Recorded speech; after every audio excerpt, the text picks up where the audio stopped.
Fala pessoal, tá começando mais um episódio aqui do Como Investe, o canal do Market Makers que fala com investidores e empreendedores de dentro do mercado financeiro.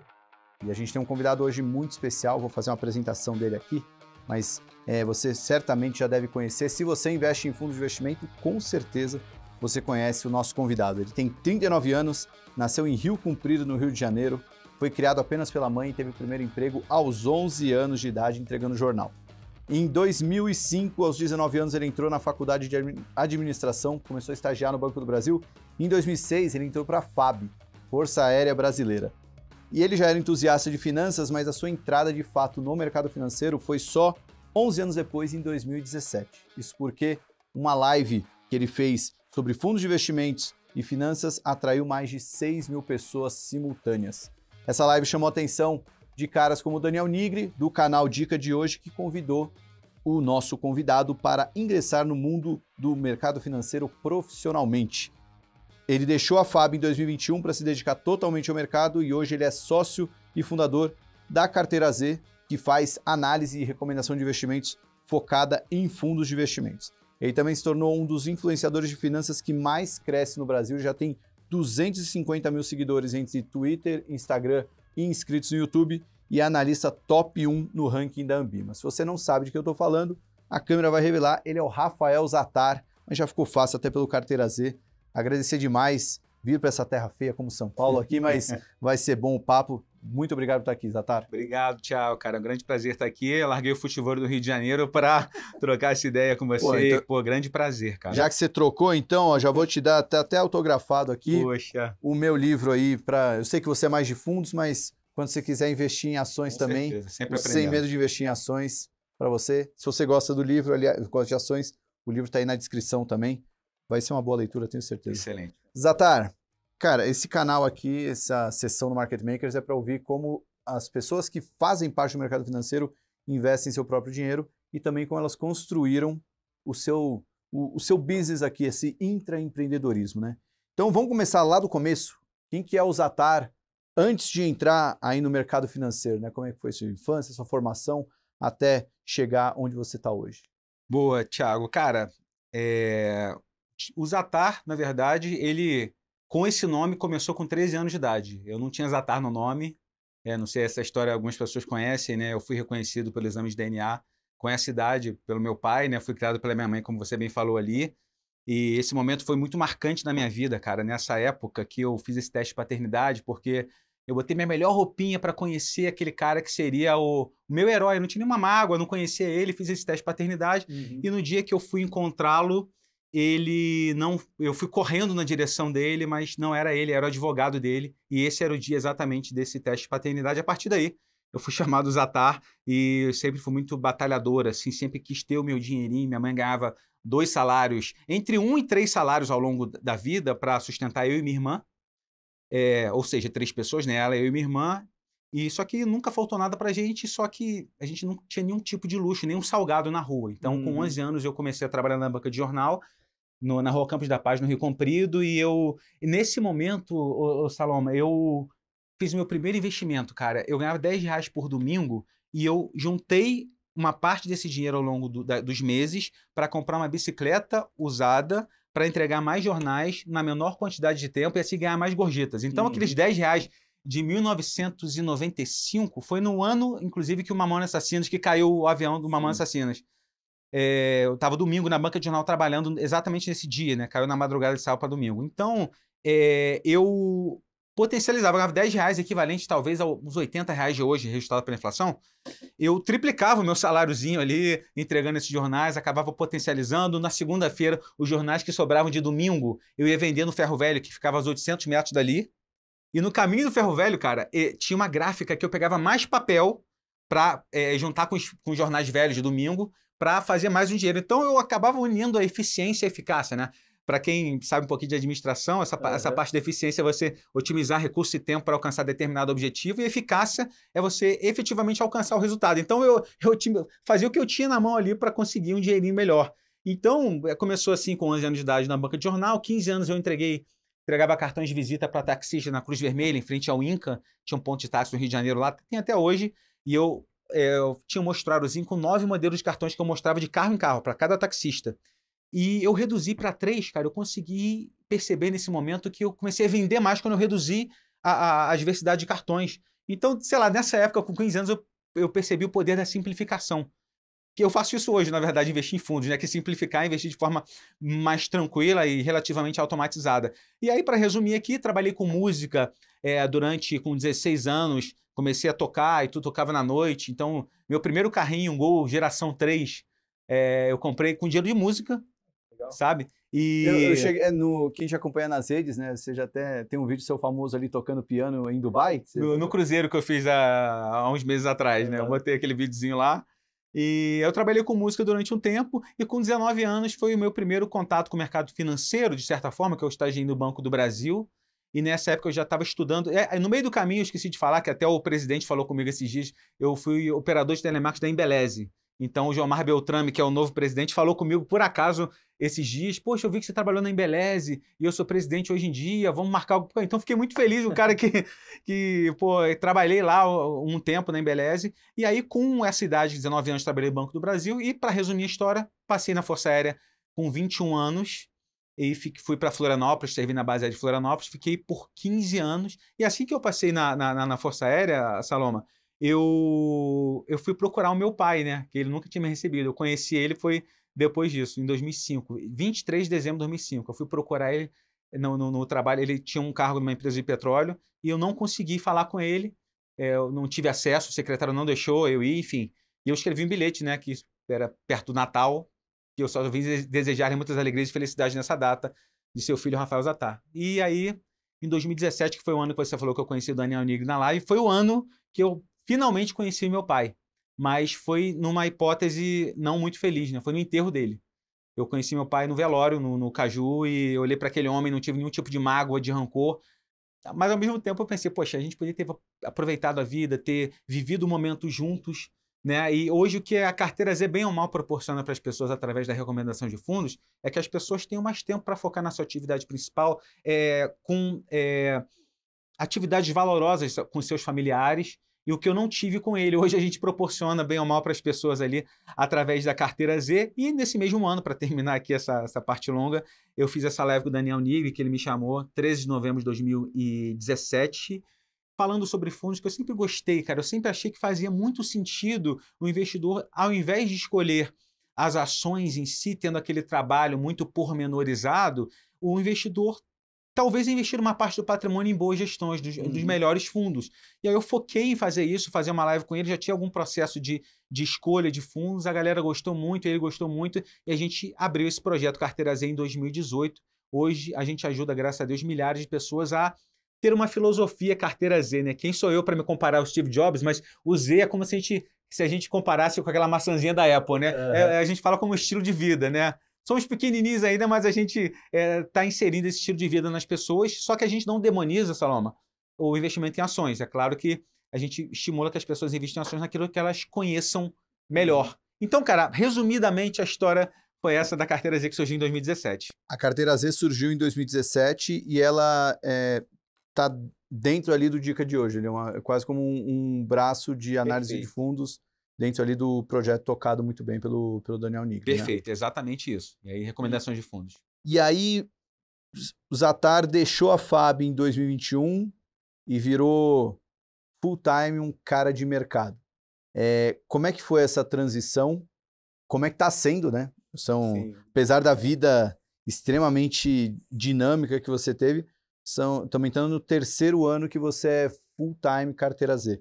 Como é que foi e tem sido isso? Cara, foi muito rico para mim, cara. Você conhece muito bem o livro do Morgan Housel, né? Psicologia Financeira, que diz que a maior riqueza, a maior felicidade, o maior prêmio que a pessoa pode ter na vida é você comprar o seu tempo, você fazer o que quiser, com quem quiser, como quiser e na hora que quiser. Então, comprar, e não é ter um carro muito bom. Por exemplo, eu vendi meu carro a semana passada, que eu fiquei 12 anos com ele, cara. Fiquei 12 anos com o Hondinha. E, por exemplo, eu não vejo nenhum valor assim, você ter coisas, mas experiências e ter tempo, para mim, sempre foi. E aí eu tava já, sabe, muito feliz, muito grato por ter entrado na Força Aérea. Foi um esforço grande, estudei muito.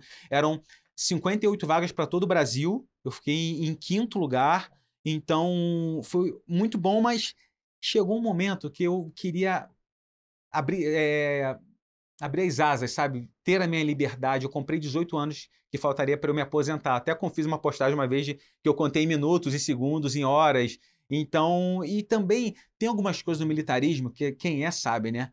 Que são um pouco aquela hierarquia, né?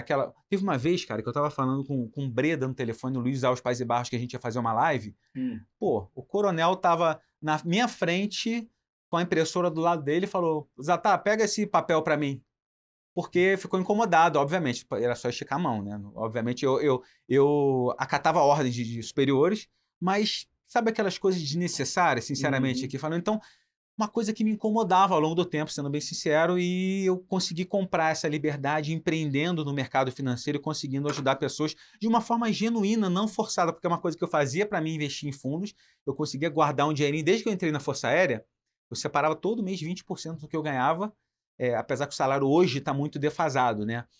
Então, a inflação está comendo muito o salário dos militares e do funcionalismo público. Então, cara, eu consegui economizar e consegui minha independência financeira, né? Quando o meu patrimônio me permitisse tirar 2 vezes o que eu ganhava na Força Aérea, eu falei, vou sair.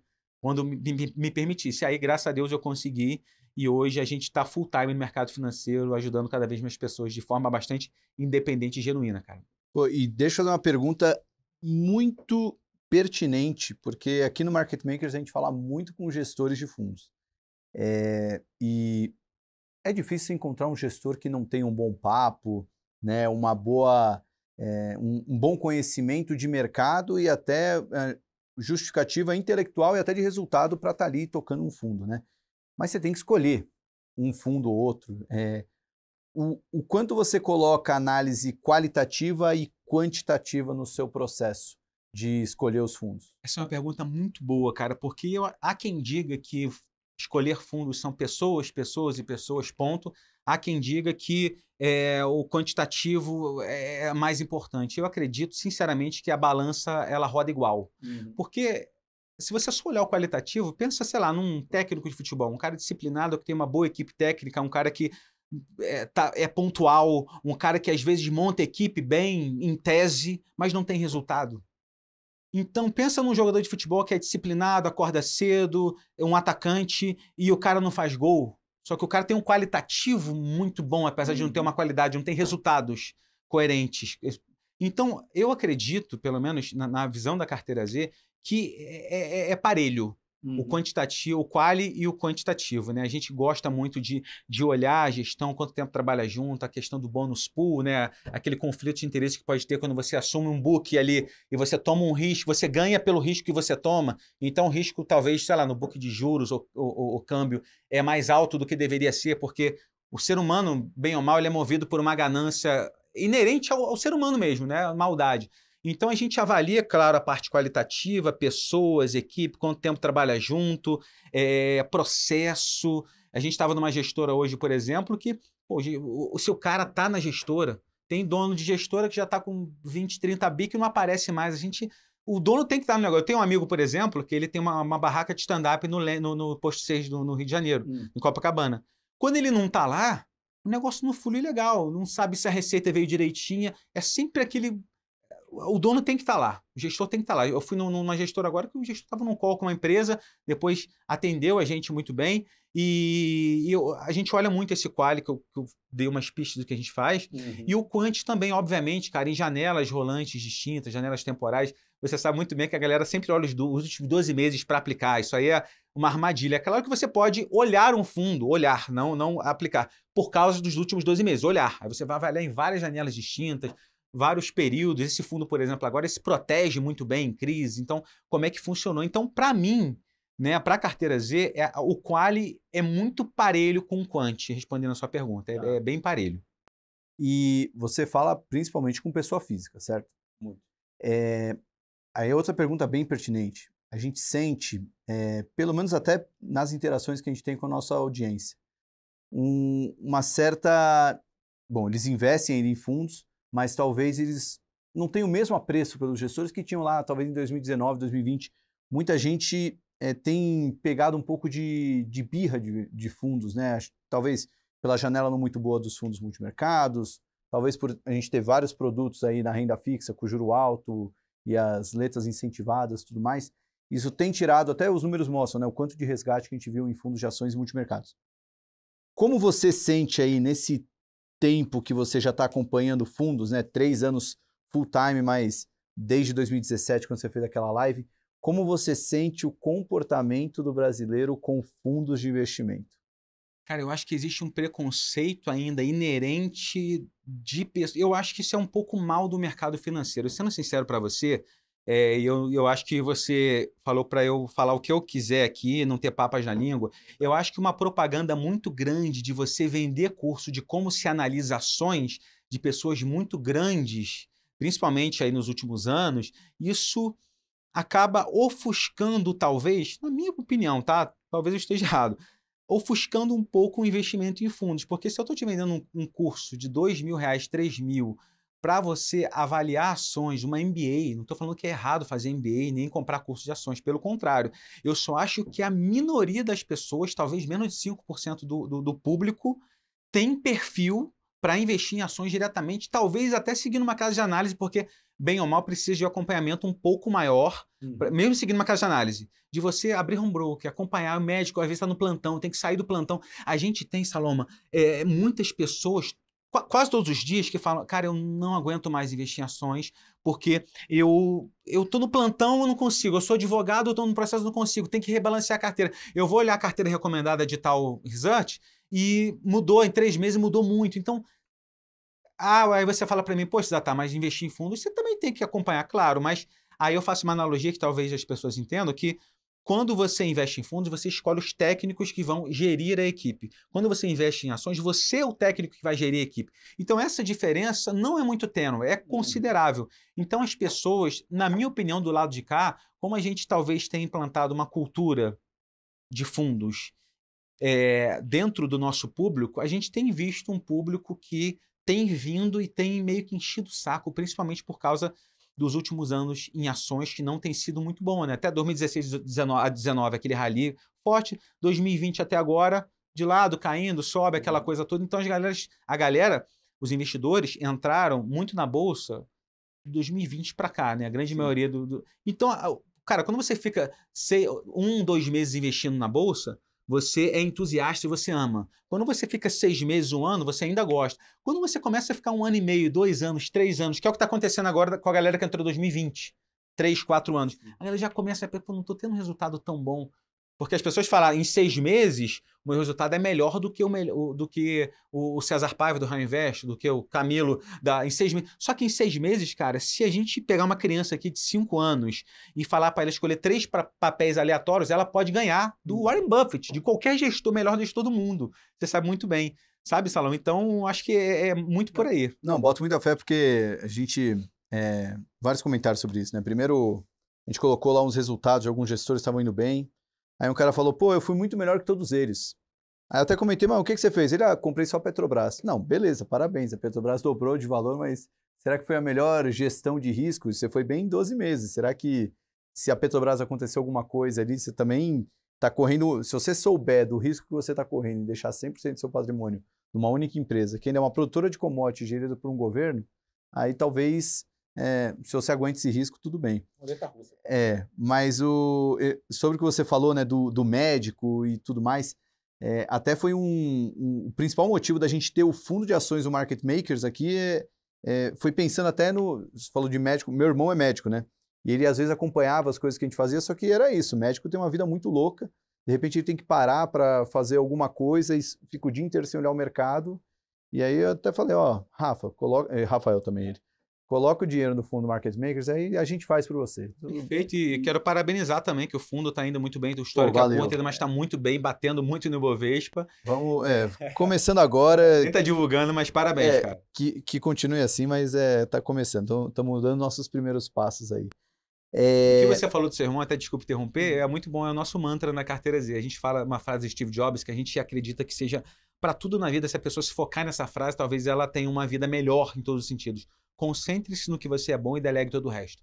Para mim, delegar com inteligência. Ah, Zatar, você está falando então para delegar de qualquer forma? Porque a pessoa às vezes pensa isso. Eu não vou delegar porque eu tenho que aprender a investir em ações. Quando você está doente, você vai no médico? Eu vou. Você aprende a se operar? Eu não aprendo a me operar. Quando você está com um carro com problema, você vai no mecânico? Eu vou. Por que com patrimônio, com dinheiro, talvez as pessoas não possam focar naquilo que elas são boas para se capacitar melhor, gerar mais dinheiro, que é o que mais importa? Né? Se a gente conseguir uma rentabilidade de 1000% de R$1, é uma coisa. Se você conseguir 500% de 100 mil, você conseguiu 500 mil de rentabilidade. Então, é aquilo que você gera da atividade principal. E muitas pessoas meio que não percebem isso ou são um pouco iludidas pelo mercado, na minha opinião. Concordo. Eu já ouvi de um gestor que eu conversei uma vez, ele falou assim, Salomão, se todo mundo fizer a conta, vai ver que no longo prazo, uma pessoa física normal, que não é do mercado, vai ganhar mais dinheiro deixando num fundo do que investindo por conta própria. Mas ele não vai poder chegar sexta-feira no shopping com os amigos e falar, eu comprei essa ação, eu ganhei, né? E não vai querer falar que foi o gestor que ganhou. Então, tem um pouco também desse lado egóico. Do tesão aqui, da pessoa de falar, eu acertei. Exato. Bom, quero saber um pouco da sua carteira pessoal. É totalmente em fundos de investimento? O que você faz? E até pensando, né, você teve uma ascensão, né, não só profissional, mas pessoal também. O que mudou ali no Rafael da infância para o Rafael de hoje? Não sei se você tem um imóvel, se você acha que vale a pena ter um imóvel, se o seu dinheiro é totalmente aplicado, enfim. Como é que você gere o seu próprio patrimônio? Cara, é uma pergunta muito boa. Uma pergunta de imóvel, por exemplo, é uma treta que eu já coloquei no Twitter, que a minha opinião para o meu estilo de vida é alugar não só por decisões financeiras. Para mim, mesmo se ficasse páreo a páreo o aluguel, aqui eu não estou falando de financiamento, que é outra questão, é outra história de financiamento que a pessoa geralmente vale a pena mais comprar, porque se o valor do aluguel for igual ao do financiamento. Então essa é uma outra história.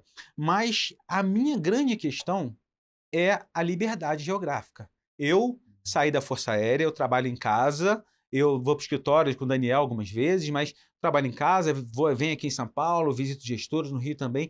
Só que eu moro no Brasil, eu moro no Rio de Janeiro. Eu moro, por mais que seja Zona Sul, cara, eu não sei como é que vai estar amanhã. Você vai empatar alguns milhões num imóvel que você pode alugar.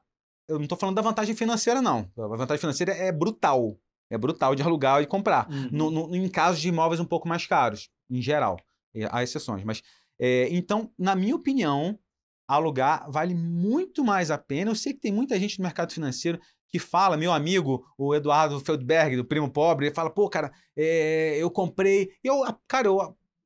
Para o público que ele fala, para a galera que está começando, iniciando, que foi o meu caso há uns anos atrás, eu acho que faz sentido sim comprar.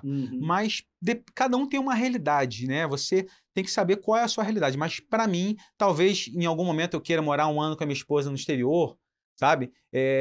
Queira me mudar para outro lugar, São Paulo talvez não, mas um lugar de praia talvez, sabe? Então nesse momento a realidade é essa, mas pode ser que mude daqui a alguns anos. A gente, em primeira mão aqui, vou ter filho daqui a alguns meses. Eu ia né? até perguntar, essa movimentação aí talvez mude com um filho, vai ter um filho. Não sei que horas que vai sair esse episódio, mas nem divulguei ainda, mas vai vir o Gabriel Zatar aí, a gente soube o sexo agora semana passada, então eu tô muito feliz. Pô, parabéns. Obrigado, cara, então muito feliz, então, sabe, é uma coisa tipo, poxa, no Rio de Janeiro tá muito perigoso para ter um filho, assalto, essas coisas todas. No momento, para ser sincero, eu sou um defensor do Rio de Janeiro, porque nunca me aconteceu nada. Minha mãe ainda mora no Rio Comprido e ela gosta de lá. Nunca aconteceu nada, mas quem sabe em algum momento eu me sinto incomodado por criar um filho no Rio de Janeiro e saia. Não tem problema algum. Já morei em Florianópolis, que também acontece bastante coisa, não é divulgado para o Brasil, mas talvez quem sabe morar em Floripa, no Nordeste, ou ir para o exterior.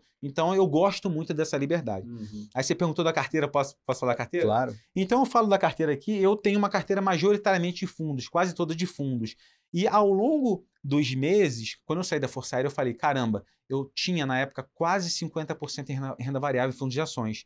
Então eu quero ter uma maior previsibilidade e estabilidade na minha carteira e eu fui reduzindo a volatilidade gradativamente, de modo que hoje eu tenho entre 40% e 50% em fundos de renda fixa, está buscando ali 120, 130 do CDI, e as pessoas falam, pô, cara, 120, 130 do CDI é muito ruim.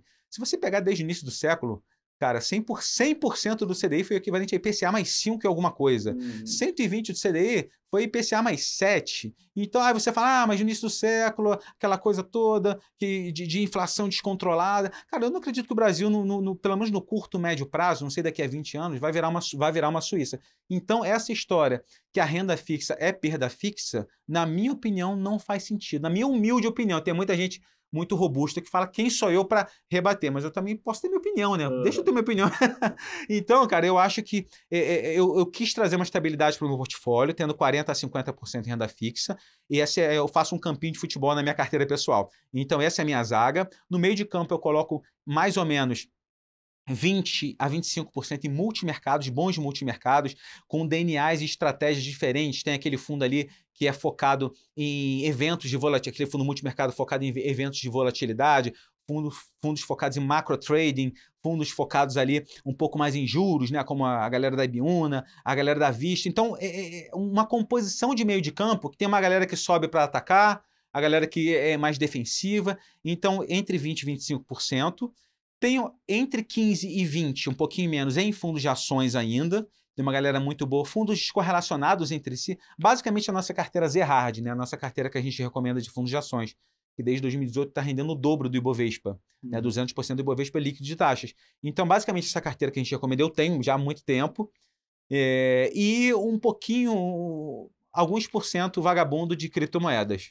Né, que eu tenho um pouquinho ali através da Hashdex, né, que é uma cesta de criptomoedas, não invisto direto, né? Muita gente vai me criticar aqui, mas eu me sinto mais confortável assim. Esse é o portfólio, para mim, ideal, que me atende hoje, não atendia no passado, mas eu tenho essa composição hoje. Legal. Então, quase metade renda fixa, aí outra metade uma parte multimercados, uma parte menor em FIA, e um restinho ali em Hash 11, né? Hash 11. Tá, na verdade, eu investi antes do Hash 11, tinha antes ele abrir IPO, né, ele em 2019, assim que veio o fundo a mercado, o Hashtag 100, o fundo de investimento mesmo, eu investi, esse fundo está com um retorno muito maior, né, que pegou lá aquela alta do Bitcoin de 19, não foi de 2010, mas tem um retorno bastante abrangente, mas do Hash 11 eu coloquei um pouquinho depois também. Legal, legal, muito bom. E legal a sua fala ali sobre imóvel, mas agora, pô, tem que trazer esse assunto aqui.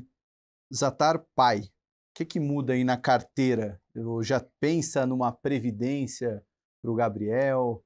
O que isso muda ali na cabeça do investidor? Pô, cara, essa aí é uma pergunta. Na verdade, eu coloquei essa carteira, mas dentro desses fundos que eu coloquei, eu tenho um pouquinho de VGBL em fundos de ações. Eu monto a carteira no macro, do macro para o micro. Então, se eu tenho 15% a 20% de fundos de ações, o fundo prévio de ações eu coloco dentro dessa caixa. Certo. Renda fixa é a mesma coisa, só para, né? Então eu tenho VGBL e PGBL da época da Força Aérea que eu fazia a estratégia com PGBL e hoje um pouco mais VGBL, né? Tem aquela treta da questão sucessória que o PGBL, em entendimentos jurídicos, hoje está entrando em inventário, o VGBL não, então eu tenho essa mescla. Só que como pai, pro meu filho, pro Gabriel, eu, a princípio, pretendo montar uma carteira, uma subconta na minha conta para ele, sem ele saber. Eu acredito que se a criança já souber, desde o início, né, da fase de criança, adolescente, que tem um patrimônio relevante, por mais que não seja muito valor que você coloca por mês, que seja 200, 300, 500 reais, pô, em 18 e 20 anos, talvez você aposente a criança. Então, acho que se ela crescer com esse ímpeto inverso, né, tô tranquilo, com 18 anos vou ser aposentado do Banco do Brasil, quando falava antigamente, eu acho que prejudica muito. Então, fazer uma carteira com uma subconta no meu CPF, destinado a ele, que quiser fazer uma faculdade, um intercâmbio, talvez comprar um apartamento, alguma coisa assim, eu acho muito mais plausível do que montar uma carteira no nome dele, avisando para ele que o patrimônio está crescendo, e pelo menos é o meu pensamento hoje, talvez eu mude, mas hoje eu acho que isso é mais coerente no meu pensar aqui. Se você mantiver esse pensamento, a gente corta essa parte do vídeo ali, vai que um dia ele assiste o vídeo, né? Verdade, né? Exatamente. Um dia ele vai entender, né? Bom, já passamos por todos os pontos que eu queria. Para fechar, preparei aqui um ping-pong aqui enquanto você ia falando. É mental, tá? Nem combinei com você, por isso que eu já pensei agora, mas antes, perspectivas.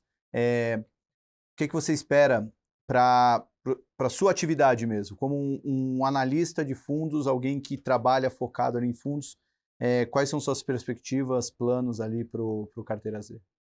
Olha, eu acredito que eu estava falando até no almoço agora, eu não gosto muito, eu tenho muita dificuldade de enxergar o longo prazo, por mais que eu tenha aspirações. Eu enxergo o que meu farol me permite nos próximos 2, 3, 4 metros. Eu acredito que influenciar cada vez mais pessoas a investirem de forma eficaz e eficiente, com qualidade e ter mais tempo de vida, o que eu consegui para mim, se isso virar uma forma um pouco mais cultural do que tem sido hoje, ou seja, uma capilaridade maior que a Carteira Z pode vir a ter, por mais que a gente praticamente nem gaste dinheiro praticamente com marketing, muito pouco, e até deveria, mas enfim, a gente o crescimento foi quase todo no boca a boca. Não somos gigantes, somos pequenos, mas é um crescimento muito genuíno e independente, e eu acho que essa cultura da Carteira Z de levar mais pessoas a investirem bem através de fundos, a minoria de fundos é boa, você sabe disso. A minoria das ações é boa, a minoria das escolas é boa, a minoria de tudo é boa. Então, se a gente focar em escolher os melhores e tocar nossa vida e conseguir focar na nossa atividade principal, como eu falei, eu acho que essa é a receita. Então, a Carteira Z, a aspiração é crescer cada vez mais e ganhar capilaridade para alcançar cada vez mais pessoas no que a gente faz hoje. Eu acho que é mais ou menos isso. Legal. Para o ping-pong, queria que você revelasse aqui, não precisa falar muitos fundos, mas você divide ali em 3 caixinhas. Se você quiser falar um ou até 2, né, para não gerar um desconforto, mas um fundo de renda fixa que você acha que é um super fundo para ter em carteira, um fundo multimercado e um fundo de ação. Se você puder revelar aí Beleza. Cara, eu gosto muito da Casa Artesanal. Uma gestora que tem um histórico sólido desde 2008, né? Vai fazer 20 anos daqui a 4, né? 16 anos, então uma longeva, uma gestora muito arrumada. É claro que o que eu falo aqui, né? Até o analista de ações, ele pode falar uma empresa que daqui a algum tempo não ser aquela, mas eu gosto muito da casa, eu tenho há muitos anos, recomendamos há muitos anos. Eu conheci só recentemente o Rafael. História incrível, é seu xará, né? Sim. Cara, tem uma história incrível, que eu sou louco para trazer ele para um podcast, mas ele é muito recluso. Esse é um dos... Dificilmente você vai lá no Artesanal e ele não vai estar trabalhando, né? Então, esse é o fundo que eu gosto bastante. É um multimercado que eu acho que é um pouco unânime, né? Eu não vou sair muito do que a gente... que você gosta também, que eu sei, que é a galera da Mar. A galera Mar, eu acho que é incontestável, é uma visão muito diferenciada, a gente já fez live, então é o Bruno Coutinho ali, o Perdigão, a galera, eu acho que tem é um nível bem acima, assim, do que você pode fazer na sua carteira pessoal, por exemplo, né? Eu acho que a galera é muito boa, eu tenho esse fundo já há um tempo, já há bastante tempo. Legal. E de ações? Há bastante tempo, assim, né? Existe desde 2018, 2019, assim, desde quase do início ali. Ações, cara, eu acho a galera da Charles River fantástica. Camilo, eu acho que é muito fora da curva. A gente fica muito feliz de ter recomendado, encontrado ele já há alguns anos atrás também, o histórico desde 2014, 10 anos rendendo mais de 1000%. Antes era clube, o cara fez MBA em Harvard. É aquele cara que você fala assim, gente, eu vou estudar aqui 24 horas, vou montar uma equipe, vou fazer o que for, mas não vou chegar no nível de conhecimento e detalhamento dessa galera da Charles River, sabe? Eles têm um processo, o que é impressionante, até quem assistiu o podcast que a gente fez com o Camilo, a maneira processual de analisar fica até, quase como uma aula mesmo, né? Uma aula numa faculdade, numa escola, de tão passo a passo ali e... Bom, o resultado fala por si só. Eu gosto muito dessa galera centrada, galera que, você vê volatilidade menor do que o Bovespa, um retorno surpreendentemente maior. Então, é um processo, que você falou muito bem, é um processo muito bem delineado. Isso é a diferença de uma gestora boa para uma gestora ruim, na minha opinião, um processo muito bem delineado, coadunando com resultados satisfatórios, obviamente, em janelas adequadas. Eu acho que esse é o racional ali de uma boa gestão. Agora, qual é o gestor mais gente boa que você já conheceu aí? Gestor mais gente boa que eu conheci. Cara, eu gosto muito do Henrique Breda. Eu acho ele um cara... tá sumido. Falei com ele esse fim de semana. É um cara fantástico, um cara que tem valores. Eu sei que no Twitter teve treta com algumas pessoas. Não ele, mas a galera... Enfim, mas é um cara que tem valores, é um cara do bem, é um cara que quer o bem. Então, eu gosto muito dele. Gosto muito dele. E não vou pedir para você revelar o nome, mas tem muito gestor mala no mercado? Tem, cara. Tem gestor mala pra caramba. Não é pouco não, hein? Não é a maioria não, mas tem alguns que são malas ali que você deve ver uma galera também que você chama, a galera, caramba, putz, tem gestor mala. Isso aqui é chato. Você tá numa live ali, pessoalmente, o cara já fala contigo, nem marca um futevôlei depois, brincadeira. Mas tem a galera um pouco mala, assim, com certeza. Não vou falar nomes aqui, senão vamos comprometer. Não, beleza, tranquilo. Bom, mas gostei dos seus calls. Para finalizar, tem alguma literatura sobre fundos, ou até fora de fundos, algum livro que te inspirou, te ajudou, você gosta, leu recentemente, só para deixar de recomendação? Cara, eu tô lendo um livro agora que é muito bom, não terminei ainda, mas eu queria deixar dois. Um é um pouco óbvio, mas como talvez tenha gente que esteja começando no mercado aqui, 90% do que o investidor precisa ter para investir é comportamento, psicologia. E psicologia financeira de Morgan Housel é uma literatura assim que não dá para você não falar. Então eu queria ratificar o que algumas pessoas falaram. Tem que ler esse livro. Eu falo muitas vezes, Saloma, que no mercado financeiro, um burro paciente ganha mais dinheiro do que um gênio impaciente.